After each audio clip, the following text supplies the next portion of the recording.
കൊടകര പഞ്ചായത്തിൽ ഏതാനും വർഷം മുൻപ് ലക്ഷങ്ങൾ ചെലവഴിച്ച് നവീകരിച്ച കാവനാട് ചിറയിൽ വീണ്ടും പായലും ചണ്ടിയും നിറയുന്നു. വിസ്തൃതമായ കാവനാട് ചിറ 50 ലക്ഷം രൂപയോളം ചിലവഴിച്ചാണ് പുനരുദ്ധരിച്ചത്.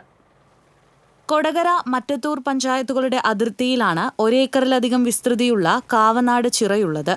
കടുത്ത വേനൽക്കാലത്ത് പോലും ജലത്തിൽ സമൃദ്ധമാണ് കാവനാട് ചിറ. കൃഷിയിടങ്ങളിലേക്ക് വെള്ളം കൊണ്ടുപോകുന്നതിനായുള്ള സംവിധാനം ചിറയിലുണ്ട്. ചിറയിൽ സംഭരിച്ചു നിർത്തുന്ന വെള്ളത്തെ ആശ്രയിച്ചാണ് ഒരു കാലത്ത് മേഖലയിൽ നെൽകൃഷി ചെയ്തു പോന്നിരുന്നത്. നെൽകൃഷി ചെയ്യുന്ന പാടങ്ങളുടെ വിസ്തൃതി കുറയ്ക്കുകയും പാടങ്ങൾ പലതും പറമ്പുകളായി രൂപാന്തരപ്പെടുകയും ചെയ്തതോടെ ചിറയിലെ വെള്ളം ഉപയോഗിക്കുന്ന കർഷകരുടെ എണ്ണം കുറഞ്ഞു.